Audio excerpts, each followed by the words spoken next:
بسم اللہ الرحمن الرحیم۔ السلام علیکم ورحمۃ اللہ وبرکاتہ۔ قرآن مکتب کے پیارے دوستو، اللہ تعالیٰ ارشاد فرماتے ہیں ان اللہ لا يحب المفسدین، بے شک اللہ تعالیٰ ظلم کرنے والوں کو پسند نہیں کرتے۔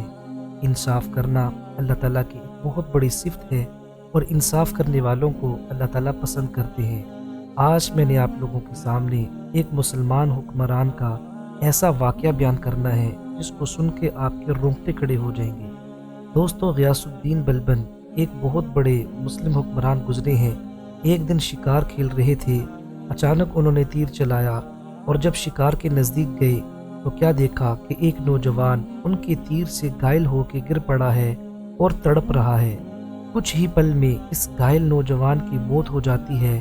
پتہ کرنے پر معلوم ہوا کہ وہ پاس کے ہی ایک گاؤں میں رہنے والی بزرگ کا اکلوتا سہارا تھا اور جنگل سے لکڑیاں چن کر بیچتا اور جو ملتا اسے سے اپنا اور اپنی ماں کا پیٹ بھرتا تھا۔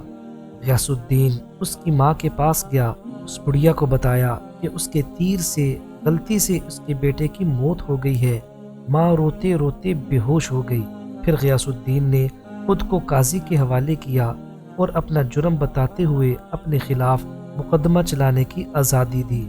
قاضی نے مقدمہ شروع کیا، بوڑھی ماں کو عدالت میں بلایا اور کہا تم جو سزا کہو گی وہی سزا اس مجرم کو دی جائے گی۔ بوڑھی عورت نے کہا کہ ایسا بادشاہ پھر کہاں ملے گا جو اپنی ہی سلطنت میں اپنے ہی خلاف مقدمہ چلائے۔ اس غلطی کے لیے جو اس نے جان بوجھ کر نہیں کی، آج سے غیاث الدین ہی میرا بیٹا ہے اور میں اسے معاف کرتی ہوں۔ دوستو، قاضی نے غیاث الدین کو بری کیا اور کہا اگر تم نے عدالت میں ذرا بھی اپنی بادشاہت دکھائی ہوتی تو میں اس بڑھیا کے حوالے نہ کر کے خود ہی سخت سزا دیتا۔ اس پر غیاث الدین نے اپنی کمر سے خنجر نکال کر قاضی کو دکھاتے ہوئے کہا اگر تم نے مجھ سے مجرم کی طرح رویہ نہ اپنایا ہوتا اور میری بادشاہت کا خیال کیا ہوتا تو میں تمہیں اسی خنجر سے موت کے گھاٹ اتار دیتا۔ پیارے دوستو، ایسے بھی مسلمان حکمران گزرے ہیں۔ یہی وہ مسلمان تھے اور حکمران تھے جن کی وجہ سے اللہ تعالیٰ نے پوری کی پوری رعایا کو سکون بخشا تھا۔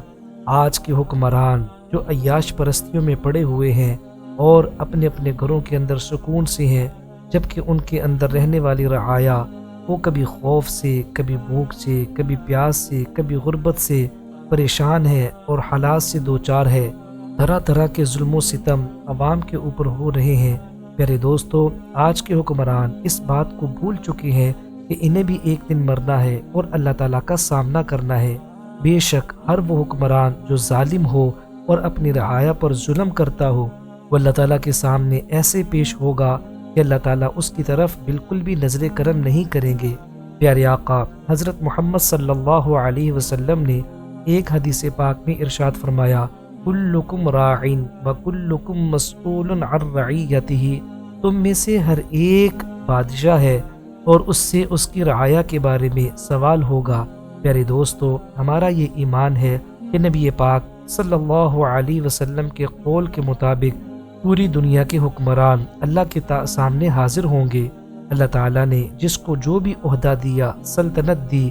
دوستو، علماء یہاں پہ یہ بھی کہتے ہیں کہ ایک کلرک سے لے کے وزیر اعظم تک جن کے پاس جس درجے کا اختیار ہے اور ان کے انڈر جتنی بھی رعایا آتی ہے، اللہ تعالیٰ ان کے بارے میں ان سے سوال کریں گے۔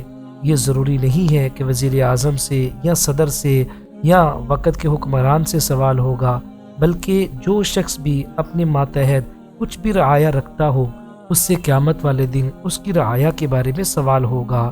یہاں ہم نے غیاث الدین مسلمان بادشاہ کا واقعہ سنا کہ کس دلیری کے ساتھ انہوں نے اپنے جرم کو قبول بھی کیا، پھر خود ہی بڑھیا کو جا کر اپنے جرم کا بتایا۔ ایسا جرم جو غلطی سے سرزد ہوا، انہوں نے جان بوجھ کر نہیں کیا، اور پھر بڑھیا سے تسلی نہ ہوئی تو اپنے آپ کو اپنے ہی ماتحت قاضی کے سامنے عدالت میں پیش کر دیا۔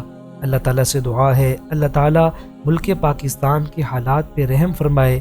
یہاں پہ تو جو مجرم ہوتا ہے کل کو وہ وزیر اعظم بن جاتا ہے، جس پہ جتنی بڑی دفعات لگی ہوتی ہیں وہ ان تمام دفعات سے سرخرو ہونے کی 100% کوشش کرتا ہے، رشوت کا استعمال کرتا ہے، نوٹوں کی برسات کرتا ہے اور اس طرح سے ظلم و ستم کر کے وہ اپنے سارے کیسز کو معاف کروا لیتا ہے۔ لیکن پیارے دوستو، بطور مسلمان ہم سب کو اس بات پہ یقین رکھنا چاہیے، ایک عدالت ایسی لگنے والی ہے جس کے اندر نہ رشوت چل سکتی ہے، نہ زور بازو چل سکتا ہے، نہ وہاں پہ کوئی دم مار سکتا ہے۔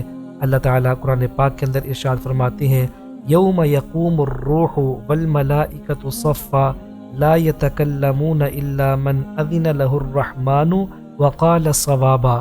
ایک دن ایسا آنے والا ہے کہ جس میں انسان سانس بھی بڑے احتیاط سے لے گا، وہ بات بھی نہیں کر سکے گا، کوئی انسان بول ہی نہیں سکے گا، جس دن تمام ملائکہ حتیٰ کہ روح الامین صفوں کے اندر کھڑا ہوگا اور اللہ تعالیٰ کی اجازت کے بغیر کوئی گفتگو نہیں کر سکے گا، اور جس کو بھی بولنے کی اجازت دی جائے گی وہ سوائے سچی بات کے کوئی بات نہیں کر سکے گا۔ اس لیے ہم سب کو مرنے سے پہلے مرنے کی تیاری کرنی چاہیے۔ دوستو، اگر آپ کو یہ آج کی ویڈیو اچھی لگی ہے، آپ کو یہ واقعہ اچھا لگا ہے، آپ اس کو لائک بھی کر دیں اور دوسروں کے ساتھ اس کو شیئر بھی کر دیں، تاکہ اس واقعے کو سن کے تمام مسلمانوں کا ایمان تازہ ہو سکے۔ اور اگر آپ ہمارے چینل پر نئے ہیں، ابھی تک اس کو سبسکرائب نہیں کیا، تو ہم آپ سے درخواست کرتے ہیں کہ جلدی سے آپ ہماری اس چینل کو سبسکرائب کر لیں۔ الحمدللہ ہمارے اس چینل کے اوپر اسلامک واقعات، سبق آموز اور تربیتی کہانیاں اور اسی طرح قرآن پاک کی کلاسز اپلوڈ کی جاتی ہیں۔ آپ کو انشاءاللہ تعالی ان ویڈیو سے بہت سارا فائدہ ہوگا۔ اپنا خیال رکھیں اور اگلی ویڈیو تک اجازت دیں۔ السلام علیکم ورحمۃ اللہ وبرکاتہ۔